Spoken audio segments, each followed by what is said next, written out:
Jai Hind friends, let's start. Which one of the following is used in preparing natural mosquito repeller? तो इसके लिए use होता है option number C lemon grass. ठीक है। अभी मॉस्किटो रिपेलर के लिए एक मेथड है, उसका नाम है वोल्बाचिया मेथड, जिस पर 2022 में क्वेश्चन हमें देखने को मिलने वाला है। अभी ये कांग्रेस ग्रास क्या है? तो ये एक पैराथेटिक वीड है। ठीक है। और कहाँ से आई है? तो ये यूएसए से आई थी इंडिया में। ओके। जब इंडिया ने 1916 और 17 के बीच में जब फूड फूड की शॉर्टेज थी ना इंडिया में, तब हमने यूएसए से जो गेहूं एक्सपोर्ट किया था, सॉरी इंपोर्ट किया था ना, तो उस गेहूं के साथ हमें ये कांग्रेस का पेड़ भी मिला था। ठीक है। अभी एलिफेंट ग्रास, उसे नेपियर ग्रास भी कहा जाता है। नेपियर ग्रास जो कि नेटिव है ऑस्ट्रेलिया और अफ्रीका का। अभी सबसे इम्पोर्टेंट याद रखना है हमें नट ग्रास के बारे में, क्योंकि नट ग्रास के अंदर होती है anti inflammatory properties. Okay, anti inflammatory medical properties. ठीक है। अभी question number 24, with reference to the with reference to the New York Declaration on Forest, which of the following statement are correct? कौन सा statement correct है? पहले New York declaration के बारे में थोड़ा देखते हैं। न्यूयॉर्क डिक्लेरेशन एक पॉलिटिकल डिक्लेरेशन है। पॉलिटिकल डिक्लेरेशन है। ठीक है। For global action to restore to protect and restore forest. और इसमें मल्टी स्टेक होल्डर्स है। Multi stakeholders. ठीक है। अभी देखते हैं, ट्रिक अप्लाई करके देखेंगे पहले। तो India is one of the signatory of its inception, मतलब इंडिया इज फाउंडिंग मेंबर बता रहा है यहाँ पे। देखते हैं इसके बारे में। It is endorse by government, big companies and indigenous community. ठीक है। ये भी पॉजिटिव लग रहा है, क्योंकि गवर्नमेंट के साथ साथ बिग कंपनीज, और अभी हमने कहा था कि ये मल्टी स्टेक होल्डर, मतलब ये तो सही होगा। It is legally binding. देखो, जब बाइंडिंग आएगा मतलब समझना नॉन बाइंडिंग है यहाँ पर। तो थर्ड स्टेटमेंट तो हर हालत में गलत है। It endorses a global timeline to end the loss of forest. अभी हमने पढ़ा था इसका एम क्या है, और एम हमेशा क्या रहता है? बराबर रहता है। तो सेकंड स्टेटमेंट सही होगा यहाँ पर। ठीक है। अभी देखो, सेकंड सही है, फोर्थ सही है। सेकंड फोर्थ यही पे है, बाकी कहीं पे नहीं, तो option A is the correct answer. ठीक है। अभी ये फर्स्ट स्टेटमेंट भी इसका सही है। It was first endorse at the UN climate summit in 2014। But ये रिन्यू कब हुआ था? तो एक्चुअली ये रिन्यू हुआ 2021 में, और दो 2021 में ये रिन्यू हुआ, इसके वजह से हमें दो 2021 के क्वेश्चन पेपर में ये क्वेश्चन देखने को मिला है। ठीक है। मतलब ये 2020 में काफी न्यूज में रहेगा। Consider the following kinds of organisms, which of the above are primary producers in the food chain of ocean. ठीक है। प्राइमरी प्रोड्यूसर कौन कौन से हैं? वो भी ओशन वाले फूड चेन में। तो इसका सही आंसर है option number, statement number 2 and 3, B is the correct answer. ठीक है। अभी ये क्वेश्चन टफ होते हैं, आते हैं तो आते हैं, नहीं आते हैं तो नहीं आते हैं। अगर आपने पढ़ा होगा इस तरह का, और या फिर किसी का बायोलॉजी वाला बैकग्राउंड रहेगा, तो उनको ये अच्छी तरह से आ सकता है। ठीक है। अभी इसमें थोड़ा सा याद रखना है कि एंथ्रोपोडा मतलब होते हैं इंसेक्ट्स। ओके, इंसेक्ट से रिलेटेड रहता है। अभी कॉपीपोडा जो है ना, ये भी प्राइमरी कंज्यूमर है। ठीक है। प्राइमरी कंज्यूमर है। क्या कंज्यूम करते हैं? तो और ये एक इंसेक्ट है। ठीक है। प्राइमरी कंज्यूमर है और ये एक इंसेक्ट है। और हमें यहाँ पे प्राइमरी प्रोड्यूसर बताया, पूछा था उन्होंने। ठीक है। और ये जो साइनोबैक्टीरिया है ना, साइनोबैक्टीरिया को ही कहा जाता है ब्लू ग्रीन अलगी। ओके। और डायटोम्स ये भी एक टाइप का अलगी ही है। Okay, it's also type of algae. And forma foraminifera, ये जो है ना, ये एक सिंगल सेल ऑर्गेनिज्म है, सिंगल सेल ऑर्गेनिजम्स, जो कि ओशन में रहता है। अभी बाकी के कौन कौन से प्रोड्यूसर्स हैं वो भी देख लेंगे। तो बैक्टीरिया, फिर आएगा फाइटोप्लैंक्टन्स, एंड थर्ड है अलगाई। ओके। फाइटो देखो, फाइटोप्लैंक्टन्स सबसे ज्यादा कार्बन डाइऑक्साइड एब्जॉर्ब करता है। Okay, due to phytoplanktons, ocean को लंग्स कहा जाता है। ठीक है, लंग्स ऑफ द अर्थ कहा जाता है। अभी question number 23। Consider the following animals to reduce the chance of being captured by predator. Which of the which of the above animals roll up and protect their vulnerable part? तो मुझे इसमें सबसे ज्यादा सही लग रहा है पैंगोलिन है। पैंगोलिन तो सही है, तो ये गया बचा 3 and 1 3। मतलब मार्मोट तो गलत है। देखो, मार्मोट नेटिव एनिमल है नॉर्थ अमेरिका एंड यूरोप और यूरो एशिया का, यूरेशिया के उस साइड में हमें ये मार्मोटो देखने को मिलता है। ओके। अभी हेडगे हेडगे हॉग है ना, ये भी खुद को प्रोटेक्ट करने के लिए रोल करता है। ओके। हेडगे हॉग का आईयूसीएन स्टेटस है लीस्ट कंसर्न, और पेंगुइन का स्टेटस है वल्नरेबल से लेके इंडेंजर्ड। और ये सबसे ज्यादा टैरिफ्ड एनिमल है। ओके, मैमल है, मैमल। ओके। एक्चुअली लोगों का मानना है, ज्यादातर चाइनीज लोगों के जो कल्चर का पार्ट है, कि ये पैंगोलिन होता है, उसके बॉडी के ऊपर जो स्केलेटन्स रहते हैं ना, उससे कैंसर ठीक होता है, इस तरह के उनकी मतलब मानना है। बट ऐसा कुछ होता नहीं है, ये जस्ट अंधश्रद्धा टाइप उन लोगों के बीच में भी है। ठीक है, तो D is the correct answer. अभी क्वेश्चन नंबर 25 एकदम कॉमन सेंस से सॉल्व करेंगे।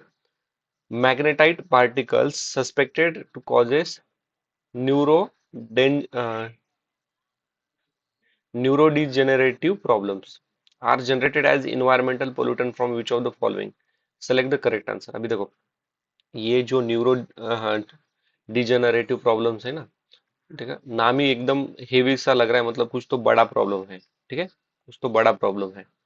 अब ये इतना बड़ा प्रॉब्लम होगा, तो हम माइक्रोवेव स्टोन में थोड़ी ना मतलब यूज किया रहता। फिर अगर माइक्रोवेव स्टोन यूज करने से ये इस तरह के डिसीज या फिर इस तरह के प्रॉब्लम आ सकते हैं, तो हमने ये इसको घर के अंदर लाया ही नहीं रहता ना। माइक्रोवेव स्टोव तो हम घर में यूज करते हैं। फिर टेलीफोन लाइन भी तो घर में आती है ना। ओके, घर के अंदर भी तो आती है, मतलब इवन दो ये बाहर रहती है, पर घर के अंदर भी आती है। मतलब फिफ्थ और थर्ड तो होगा नहीं। ठीक है। हाँ, तो देखते हैं। फिफ्थ और थर्ड को हटाएंगे, ये गया, ये गया, तो आंसर है option number B. 1 to 4 is the correct answer. ठीक है, 1 to 4। ओके। अभी question number, which one of the following is a filter feeder? अभी ये क्वेश्चन टफ कैटेगरी की है। अगर आपने लकीली पढ़ा हुआ है, आया तो आया, नहीं आया तो नहीं आया। ठीक है, तो इसका आंसर है ऑयस्टर। कि ऑयस्टर क्या करता है, ये एब्जॉर्ब करता है न्यूट्रिएंट्स को। ओके, न्यूट्रिशंस को। पेलिकन क्या है, अभी ये याद रखना है हमें। ओके, क्योंकि 2022, 23, 24 में पूछ, इवन 2020 में भी पूछा था हमें कि विच ऑफ द फॉलोइंग एनिमल्स, मतलब ये जो 4 एनिमल्स देते हैं, और पूछा जाता है कि ये बर्ड है ये, या फिर ये फिश है क्या। ओके, तो पेलिकन एक एक्वेटिक बर्ड है, एक्वेटिक बर्ड है। और कैटफिश क्या है? तो कैटफिश एक फिश है। ठीक है, तो ये चीजें याद रखना। अभी question number 27। In Case of which one of the following biogeochemical cycle, the weathering rock is the main source of release of nutrient to enter the cycle. ठीक है, in case of which of the following biogeochemical cycle, तो biogeochemical cycle आती है phosphorus cycle से। ठीक है, इसे rock cycle भी कहा जाता है। ठीक है, अब ये जो कार्बन साइकिल और नाइट्रोजन साइकिल है, ये गैसियस साइकिल है, एंड सल्फर साइकिल है, ये भी एक गैसियस साइकिल है।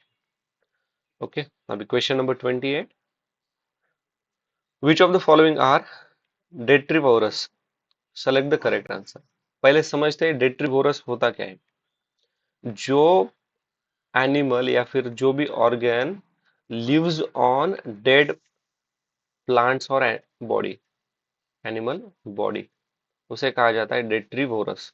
तो earthworm, millipedes and wood lice, ये तीनों animal lives on dead plants. Okay, तो इसे कहा जाता है डेट्रीवोरस। तो आंसर 135। ठीक है, अभी इसमें थोड़ा और एडिशन करेंगे।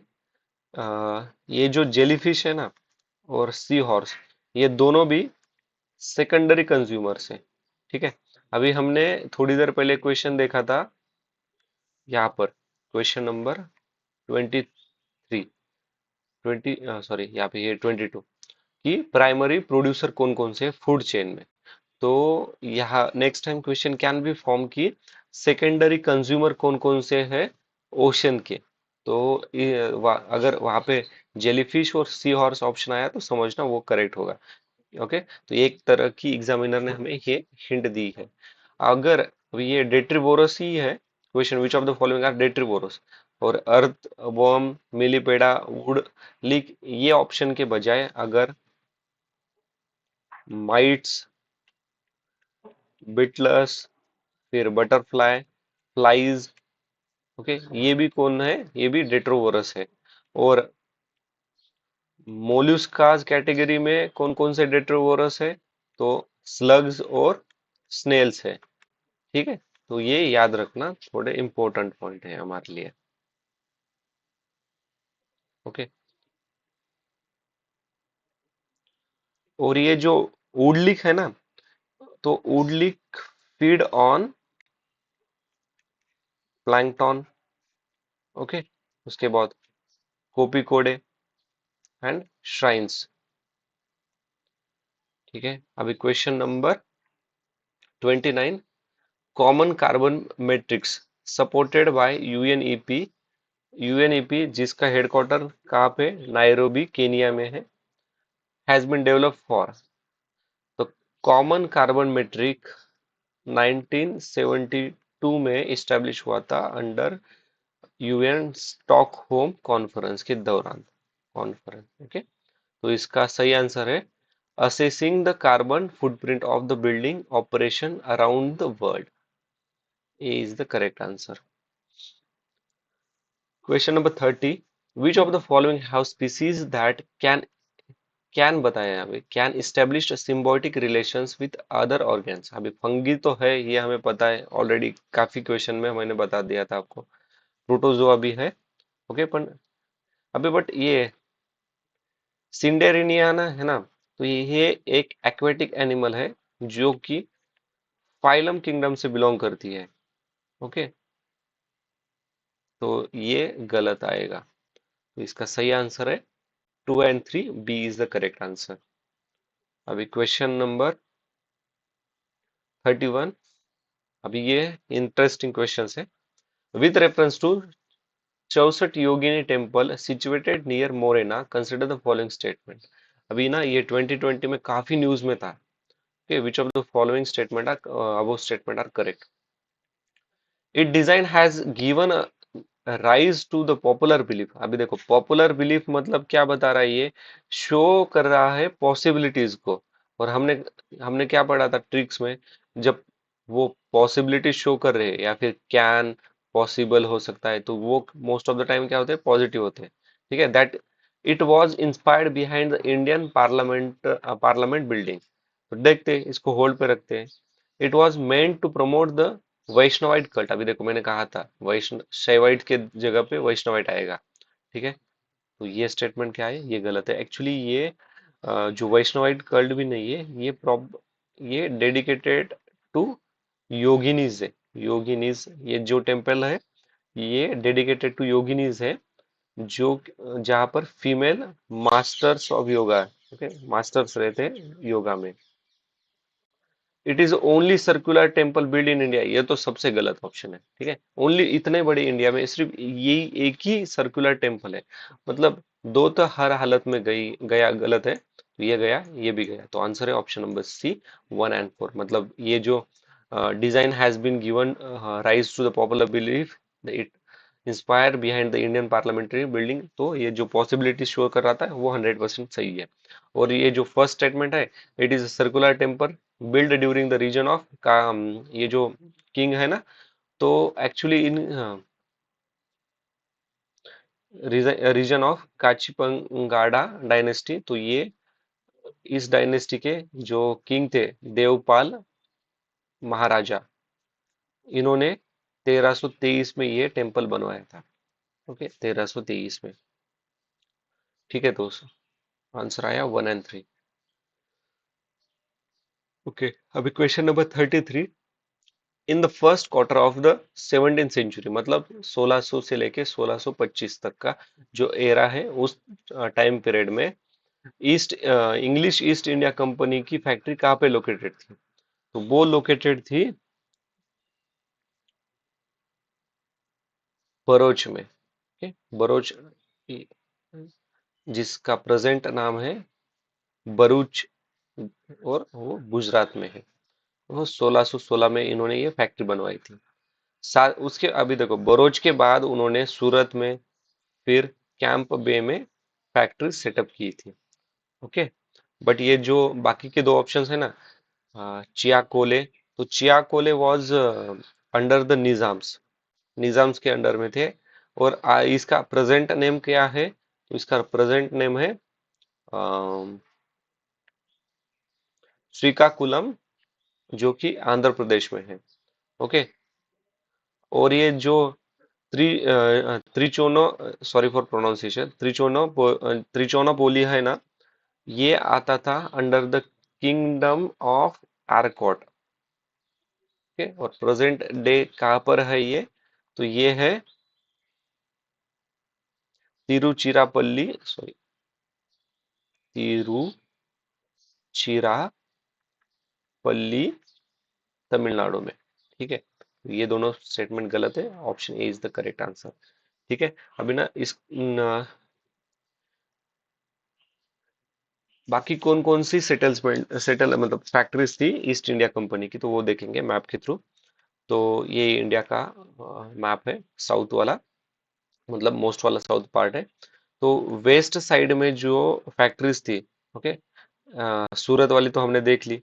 ठीक है, उसके बाद अहमदाबाद में एक थी, बरोज बड़ौदा वाली भी देख ली हमने। एंड सेंटर साइड में थी आगरा, आगरा में। और आगरा उस टाइम का सबसे बड़ा मार्केट प्लेस था। और ईस्ट साइड में थी हरिपुरा, फिर बालासोर एंड हुगली। हुगली मतलब ही कोलकाता वाला रीजन है। और जो साउथ ईस्ट रीजन में फैक्ट्रीज थी, मसूलीपट्टनम एंड पुलिकट। ओके, अभी question number 32। Which one of the following ancient town is well known for its elaborate system of water harvesting and management by building a series of dams and channelizing the water into connected reservoirs? तो देखो, ये question काफी tough category के है। ठीक है, अगर आपने पढ़ा है तो ही इसको अटेम्प्ट करो, अगर तुक्का मारना है तो मत करो, क्योंकि ये इस पर कोई ट्रिक्स हमारी अप्लाई नहीं होती। ठीक है, तो इसका सही आंसर है Dholavira, option A is the correct answer. Dholavira कहाँ पे लोकेटेड है? तो ये रन ऑफ कच्छ में लोकेटेड है, नियर द रिवर लूनी। अभी कालीबंगन के बारे में थोड़ा देखते हैं, जो कि घाघर रिवर के नजदीक है। ओके। इवन राखीगढ़ी भी घाघर रिवर के नजदीक ही है। पहले कालीबंगन को देखेंगे। कालीबंगन के यहाँ पर हमें जो ब्लैक कलर की बेंगल्स होती है ना, ओके, कंगन जो पहनते हैं, वो हमें यहाँ पे देखने को मिले थे। ओके, उनके एविडेंस मिले थे। साथ ही साथ यहाँ पे एक और चीज के एविडेंस मिले थे, वो है एग्रीकल्चर फील्ड में जो इक्विपमेंट रहते हैं ना, उनके भी कई सारे अवशेष हमें यहाँ पे मिले थे। राखीगढ़ी फेमस है। यहाँ पर कपल्स को साथ में जलाया गया था। Okay, couples burial together. और राखीगढ़ी कहाँ पे है? हरियाणा। मतलब घाघरा रिवर कहाँ से फ्लो होती है? हरियाणा से फ्लो होती है। Okay, घाघर river. अभी रोपर के बारे में देखेंगे, तो ये सतलज रिवर के नजदीक है, पंजाब वाले रीजन में। और Ropar is a Indus valley site है, इंडस वैली साइट है ये। ठीक है। अभी क्वेश्चन नंबर 34। ये क्वेश्चन एग्जाम में बिल्कुल नहीं अटेंड करने का हमें। ओके, अभी देखो इन्होंने क्या कहा है। मतलब जिसको आता है वो वेल एंड गुड है, बट इस तरह के क्वेश्चन को स्किप करना सीखो। ओके, क्योंकि गलत होने के ज्यादा चांसेस रहते हैं। From the decline of Gupta until the rise of Harshavardhana in the early 7th century, which of the following kingdoms were holding power in the North India?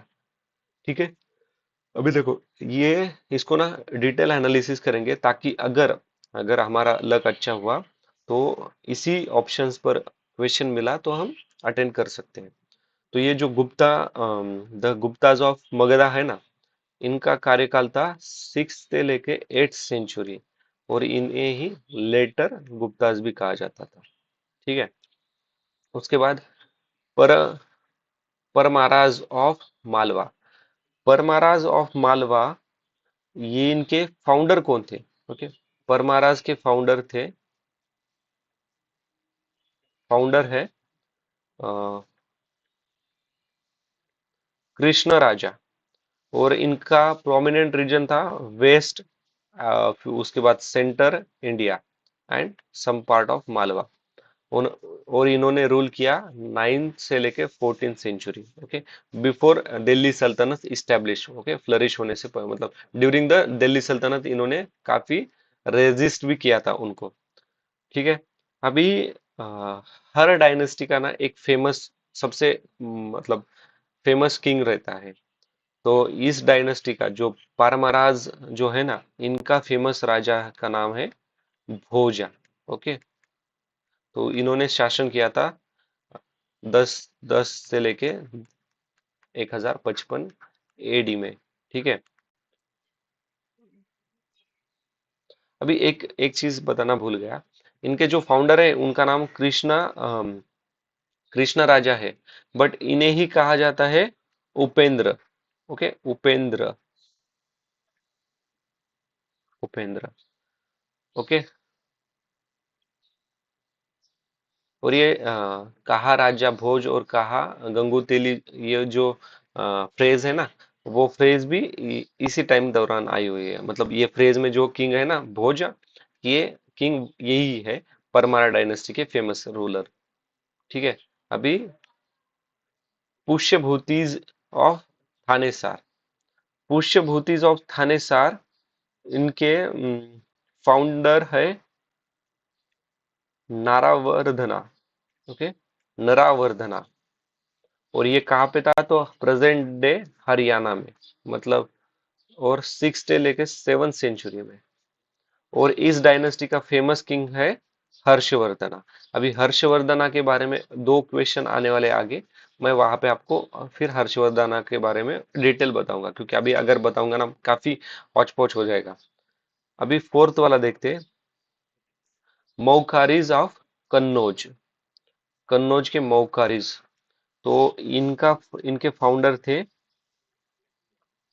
Ishan Verma. और कौन कौन से रीजन में थे? तो ये आज का यूपी वाला, फिर मगध एंड कन्नौज वाला रीजन। और रूल किया था 606 एडी में। ठीक है। उसके बाद है यादवाज ऑफ देवगिरी, यादवाज ऑफ देवगिरी, इनके फाउंडर है भिलामा, भिलामा द फाइव। और इन्होंने शासन किया था 1187 से लेके 1317 तक। ओके। फिर आखिरी के बचे हैं मैत्रकाज ऑफ वल्लभी। तो इनके फाउंडर है भाटार का, और इन्होंने गुजरात वाले रीजन में ज्यादातर शासन किया था, और ये 5th से लेके 8th सेंचुरी के बीच में थे। ओके। तो इसका सही आंसर है 2, 3, 4, C is the correct answer. Okay. ये मालवाज वाला रीजन 2, फिर ये Pushyabhutis and 2, 3, 4 the Maukharis of Kannauj. तो अभी नेक्स्ट क्वेश्चन देखते हैं। अभी नेक्स्ट क्वेश्चन काफी इंपॉर्टेंट है, काफी कुछ एनालाइज करना पड़ेगा यहाँ पे। ओके। और यहाँ पर हमारी ट्रिक अप्लाई होने वाली है। According to Portuguese writer Nuniz, okay,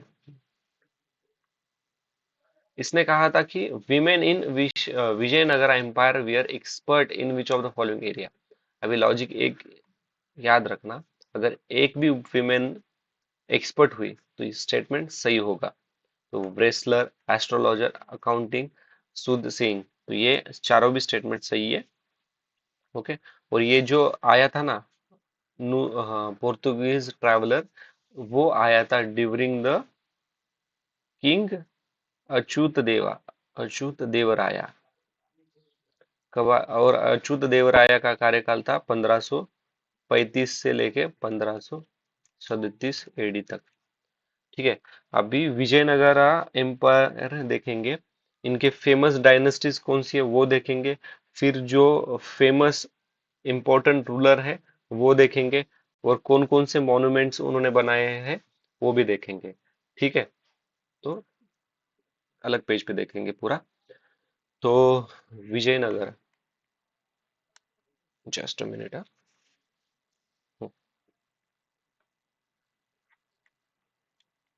Vijayanagara empire, Vijayanagara empire की इस्टेब्लिशमेंट की थी हरिहर एंड बुक्का, ये हमें पता है सबको। ओके। तो हरिहर जो थे, उन्हें कहा जाता है founder of Vijayanagara empire. Okay. इन्होंने फाउंड कब किया था? 1336 से लेकर 1335 में शासन किया था हरिहर ने। बुक्का जी कब आए थे? 1356 में आए थे, 1377 तक उन्होंने शासन किया। तो बुक्का के टाइम पीरियड में क्या हुआ था, जो एम्पायर था ना, उसने एक्सपांड करना चालू कर दिया था। हरिहर ने तो फाउंड, मतलब देखो, कहा मतलब फाउंडिंग फाउंडर तो ये दोनों भी है, बट ये बड़े होने के कारण इन्होंने फाउंडर, मतलब इन्होंने फाउंड किया, मतलब ये राजा बने, उसके बाद बुक्का राजा बने। उन्होंने क्या किया, उनके टाइम पीरियड में उन्होंने एक्सपांड करना चालू कर दिया। ठीक है। और ये दोनों कौन से डायनेस्टी से बिलोंग करते थे? वो है Sangma dynasty. Okay, Sangma dynasty. Sangma dynasty ने 1336 से लेके 1485 तक रूल किया। ठीक है। उसके बाद आ गई सलुवा डायनेस्टी। सलुवा डायनेस्टी 1485 से लेके 1505 तक। ओके। 1485 से लेके 1505 तक। अभी संगमा डायनेस्टी का ही थर्ड इंपॉर्टेंट किंग थे देव राया। ओके। देवराया द वन, देवराया द फर्स्ट। उन्होंने 1406 से लेकर 1422 तक शासन किया, और इन्होंने जो इनकी मिलिट्री थी ना, उनकी स्ट्रेंथ बढ़ाई थी। ओके। अभी ये उसके बाद सलवा डायनेस्टी आया। सलवा डायनेस्टी में इतना कोई खास रूलर वगैरह थे नहीं। उन्होंने सिर्फ आर्मी को स्ट्रेंथन करने का कोशिश किया, और रूल को जितना रूल है उनके पास उसको अच्छी तरह से एडमिनिस्ट्रेशन कर दिया। ओके। सलुआ डायनेस्टी के बाद आ गया सबसे फेमस तुलुआ डायनेस्टी। अभी ये तुलुआ डायनेस्टी के सबसे तुलुआ डायनेस्टी 1505 से लेके 1570 तक थी, और इसी डायनेस्टी के कार्यकाल को कहा जाता है गोल्डन एज अंडर द सबसे कौन है? कृष्णदेवराया। कृष्णदेवराया कब आए थे? 1509 से लेकर 1529। ओके। और इनके टाइम पीरियड में इन्होंने क्या किया था कि जो आजू बाजू की जो सुल्तान थे ना, तो उनको इन्होंने मतलब एक दूसरे से लड़वाया था। मतलब ये सुल्तान, इन्होंने काफी अच्छा काम किया था मतलब। ओके। और एक नया नगर का भी इस्टेब्लिशमेंट किया था। ओके। उनके मदर के नाम पर। अभी तुलवा डायनेस्टी के दूसरे राजा कौन थे? अच्युत देव राया, जिनके बारे में अभी हमने देखा। ओके। अच्युत देव राया। फिर अच्युत देव राया के बाद कौन आते हैं? थर्ड है राम राया। ओके। ये भी तुलवा डायनेस्टी के ही बता रहा हूँ मैं। तुलवा डायनेस्टी में जब राम राया, एक मिनट, तुलवा डायनेस्टी के राम राया। ओके।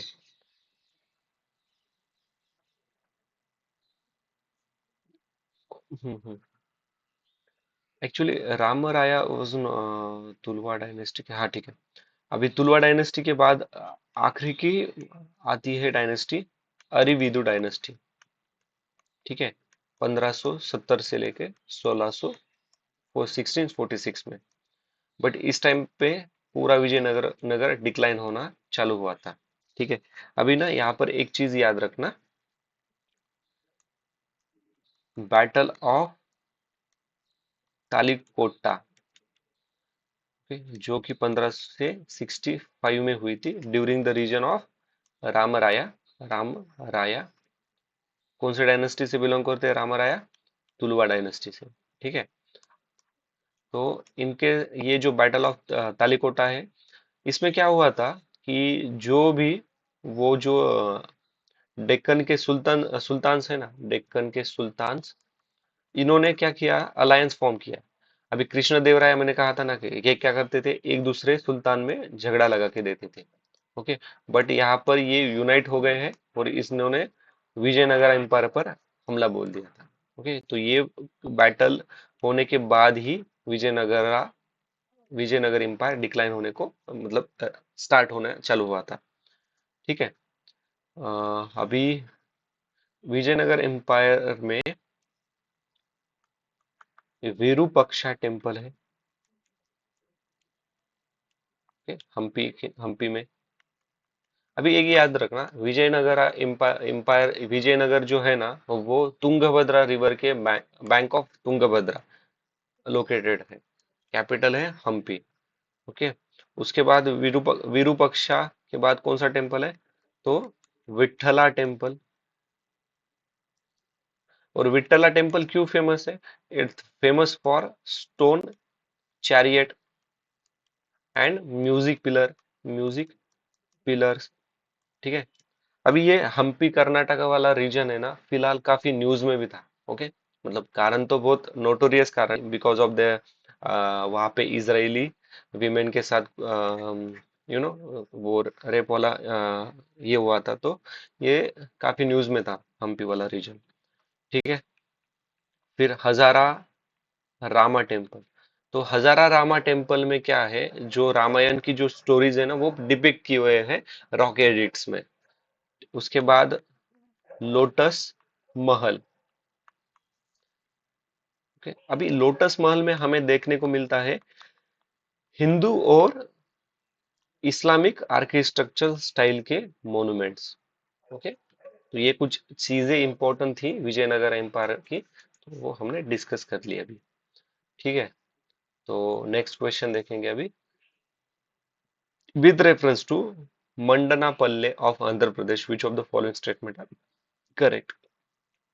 अभी अगर आपने एनसीईआरटी की बुक देखी होंगी ना, तो वहां पे एक फोटो है। ओके। उसके नीचे ये मंडना पल्ले क्या नाम है, तो उस पर इंस्पायर होके ये क्वेश्चन बनाया हुआ है उन्होंने।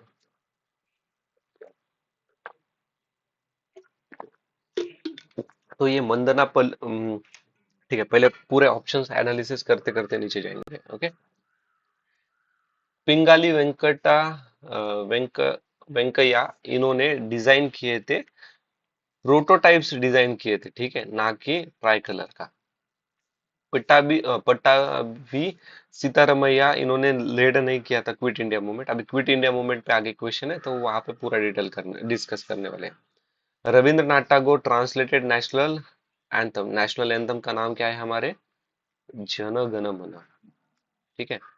और ये फर्स्ट टाइम नेशनल एंथम कहाँ पे सिंग किया था? 1911 में जो सेशन हुआ था, कोलकाता सेशन, ओके, आईएनसी का, वहां पे फर्स्ट टाइम गाया था। और ये जो इंग्लिश ट्रांसलेट किया था, ये इंग्लिश ट्रांसलेट ही मंदना पल्ले आंध्र प्रदेश में किया है। ओके, तो सही आंसर है ऑप्शन नंबर सी। कब ट्रांसलेट किया था? 1919 में, ठीक है। और 1919 में क्या हुआ था? जालियनवाला बाग हत्याकांड हुआ था। जालियनवाला बाग हत्याकांड होने के बाद जो सर की उपाधि मिली थी ना हमारे रविंद्रनाथ टैगोर, इन्होंने वो रिजेक्ट कर दिया, वापस कर दिया था। ओके। और ये जो मैडम ब्लावेस्की एंड कर्नल ओलकोट है ना, इन्होंने जो थियोसॉफिकल सोसाइटी फॉर्म की थी, एक्चुअली ये न्यूयॉर्क में उन्होंने फॉर्म की थी, बट इंडिया में उन्होंने first time establish in Adyar, okay, Adyar, Tamil Nadu. Okay. और ये जो इंडिया की जो थी ना थियोसॉफिकल सोसाइटी, उसके देखो, एनी बेसेंट इसकी फाउंडिंग मेंबर है थियोसॉफिकल सोसाइटी, मतलब सॉरी, फाउंडिंग मेंबर नहीं है, प्रोमिनेंट मेंबर है थियोसॉफिकल सोसाइटी की। Okay, Annie Besant, Annie Besant. तो देखो, ये जो कंसेप्ट है ना, founder, Annie Besant is the founder of theosophical society, ये काफी बार ना एग्जामिनर ने ट्रैप करके सेट किया था एग्जाम में, ठीक है। तो याद रखना, थियोसॉफिकल सोसाइटी की मेंबर है एनी बेसेंट, ना कि founding member. Okay, only member, only member. अभी क्वेश्चन नंबर 37, हिस्टोरिकल प्लेस और किसके लिए फेमस थे? तो करेक्ट कौन सी पेयर है? तो बुर्जवान, ये है जम्मू एंड कश्मीर में, और ये फेमस है pit house during neolithic time period. तो फर्स्ट गलत है। चंद्र केतुगर, ये वेस्ट बंगाल में है और फेमस है ट्रेड क्राफ्ट सेंटर के लिए, मतलब टेराकोटा आर्ट भी आती है इसमें। तो सेकंड सही है। गणेश्वर राजस्थान में है, एक चालकोलिथिक साइट है ये, और यहाँ पे कॉपर आर्टिफैक्ट्स देखने को मिलते हैं। तो second and third statement are correct, option D is the correct answer. Okay, अभी question number 38। It was during the reason of Iltutmish that Genghis Khan reached the Indus in pursuit of the fugitive खुआ ख्वार ख्वारेम्स Prince. अभी देख, actually ये जो ख्वारजेम Prince है ना, इनका नाम है जलाल अल दिन, और ये ईरान के भाई साहब हैं। और during the reason of Iltutmish, वो 2020 वाला, 1220 वाला रीजन वाला था। तो ये स्टेटमेंट सही है। अभी इसी पर ही हमें नेक्स्ट ईयर, मतलब 2022 में क्वेश्चन देखने को मिलने वाला है। ओके, अभी बाकी के देखते हैं। It was during the reason of Mohammad bin Tughlaq. Bin Tughlaq तो मर गया था 1351 में, और ये जो तिमूर से आए थे, वो आए थे 1398 में। तो ये तो क्वेश्चन आंसर गलत होगा यहाँ पर, ठीक है। मतलब यही यही याद रखना है कि 1398 में जब तैमूर आए थे, तो उन्होंने मुल्तान क्रॉस करके जो पंजाब वाला रीजन है उसको कैप्चर किया था, ठीक है। It was during the reason of Devaraya two Vijayanagara empire that वा Vasco da Gama reaches to the Kerala. देखो, वास्को द गामा आया था 1498 में। ओके, देवराया टू कहाँ थे? वो यहाँ पर थे नरसिम्हा राय, ठीक है। तो ये स्टेटमेंट भी गलत है। आंसर है option number A. Okay, question number 39। अभी ये काफी इंटरेस्टिंग क्वेश्चन है, ठीक है। कंसिडर द फॉलोइंग स्टेटमेंट, कौन सा स्टेटमेंट करेक्ट है? Saint Francis Xavier was one of the founding member of Jesuit order. ये स्टेटमेंट सही है। इनकी मृत्यु हुई थी चाइना में और ये चर्च डेडिकेटेड है इनका गोवा में। तो ये स्टेटमेंट गलत है। The feast of Saint Francis Xavier is celebrated in Goa each year. तो ये स्टेटमेंट सही है। तो C is the correct answer. Okay, question number 41। अभी देखो यहाँ पे तीन पर्सनालिटीज के नाम दिए हैं और ये किसके लिए फेमस थे। अभी ये क्वेश्चन टफ कैटेगरी के लिए कैटेगरी की है, क्योंकि यहाँ पे कोई ट्रिक अप्लाई होती नहीं। आता है तो आता है, नहीं आता है तो बिल्कुल भी नहीं आता है। तो ये तीनों भी है प्ले राइटर्स। ठीक है, अभी इसे एनालिसिस करेंगे। भावा भूटिया, भावा भूटिया। तो 18th सेंचुरी में ये संस्कृत पोएट थे in the court of king Yashovarman. King Yashovarman from Kannauj dynasty. और भावाभूति इन्होंने महावीर चरिता, महावीर चरिता, उसके बाद अ, उत्तम चरिता, ये काव्य लिखे जो कि रामायण पर बेस्ड है। साथ में इन्होंने मलाती माधवा नाम का भी ग्रंथ लिखा था। ओके, अभी इसके बाद देखेंगे हस्तिमल्ला। हस्तिमल्ला इनको पेट्रोनेज मिला था अंडर द होयसला एम्पायर। ये एक कन्नड़ पोएट थे 1300 सेंचुरी में। और बचे क्वेश्मेश्वरा। तो ये थे संस्कृत पोएट 11th सेंचुरी में और इन्होंने लिखा है दासावतार, सॉरी दशावतार चरिता, सॉरी दाशावतार चरिता। ये थोड़े प्रोनाउंस मेरे गलत होते, सॉरी फॉर दैट। दाश, ये स्पेलिंग में गलत, अच्छे दाशावतार चरिता। ओके, किन्होंने लिखा, इन्होंने लिखा है। ओके, तो अभी नेक्स्ट क्वेश्चन देखेंगे। Question number 40। Okay, with reference to the history of ancient India consider the following statement. अभी इस तरह के क्वेश्चन को बिल्कुल छोड़ना नहीं है। ओके, क्योंकि जितना बड़ा क्वेश्चन उतने ही ज्यादा चांसेस है हमारे ट्रिक्स को अप्लाई होने के लिए। Okay, Mitakshara was the civil law for upper caste and दयाभंगा was the civil law for lower caste। मैंने क्या कहा था, इस तरह की स्टेटमेंट आएगी ना, मिताक्षा के लिए ये है और दयाभंगा के लिए दूसरा है। मतलब एक के लिए एक की प्रॉपर्टी बताती है और दूसरी की प्रॉपर्टी दूसरी बताती है। तो यहाँ पे क्या होता है, यहाँ पे स्वैप होता है। ठीक है, तो ये Dayabhaga was the civil law for upper caste and Mitakshara was the civil law for lower caste है। ठीक है, मतलब ये स्टेटमेंट तो गलत है। In the Mitakshara system the son can claim, can वाला can claim right to the property during the lifetime of the father, whereas the Dayabhanga system is only after the death of the father that the son can claim right to the property। ये statement सही है। Mitakshvara system deals with the matter related to the property headed by the male members only of the family। देखो only वाला trap statement गलत है। ठीक है, actually यहाँ पे भी जो मिताक्षरा है ना, ये दयभंगा सिस्टम से स्वैप हुआ है। तो अभी इवन दो आंसर तो बी है, हमें क्या करना है अभी, कंपेरेटिवली एक बार देखना है। तो यहाँ पर मैं लिखूंगा मिताक्षरा, मिताक्षरा, और दूसरा है दयभंगा। तो मिताक्षरा, जब हस्बैंड डाई तो फैमिली मेंबर को प्रॉपर्टी मिलती है, या फिर जो अलाइव चिल्ड्रन है ना, चिल्ड्रंस, उन्हें प्रॉपर्टी मिलती है। दयाभंगा में जब हस्बैंड की मृत्यु होती है तो वाइफ को प्रॉपर्टी मिलती है। एक चीज याद रखना, दयाभंगा वाले रीजन में सती काफी प्रोमिनेंट थी। ओके, सती प्रथा काफी प्रोमिनेंट थी।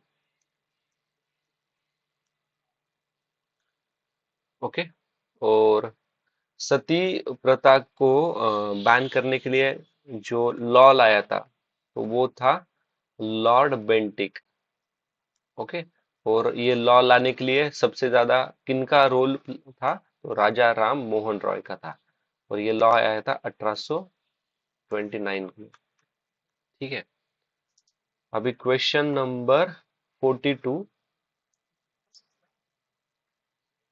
अभी देखो, the Montague Chelmsford report of 1919 recommended granting voting right to all the women above 21। ये स्टेटमेंट गलत है एक्चुअली। कहीं सम women has the right to vote, और वो भी some places, ठीक है।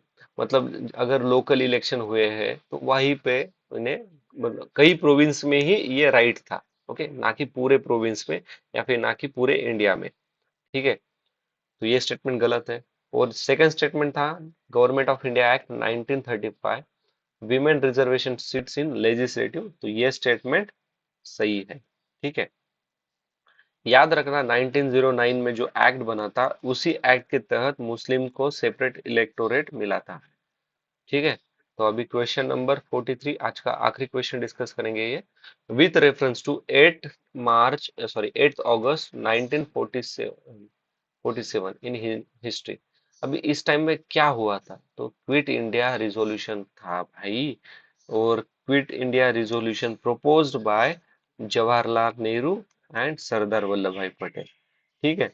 अभी ये जो क्विट इंडिया मूवमेंट स्टार्ट कहाँ पे हुई थी? तो वो स्टार्ट हुई थी गोवालिया मैदान, जो कि मुंबई में है।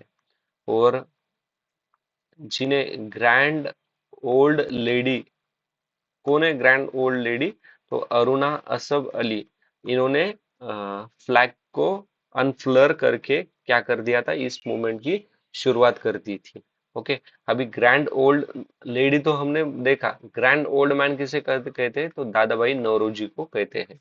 ठीक है। अभी बाकी ऑप्शंस भी एनालिसिस करेंगे। तो viceroy executive council was expanded to include more Indians. तो ये कुछ काम का नहीं है। तो ये एक्चुअली हुआ था 8 अगस्त 1942 में, अंडर द लिनलित गो। इसे ही अगस्त ऑफर कहा जाता है। ठीक है। और कांग्रेस के जो मिनिस्टर्स हैं उन्होंने रिजाइन किया था वर्ल्ड वॉर 2 1939 जब स्टार्ट हुआ था ना, तब। इन्होंने रिजाइन क्यों किया था? क्योंकि ब्रिटिश ने without asking Indians leader Indian army को इस वॉर में ढकेल दिया था वर्ल्ड वॉर 2 में। Okay. And fourth statement, trips proposal.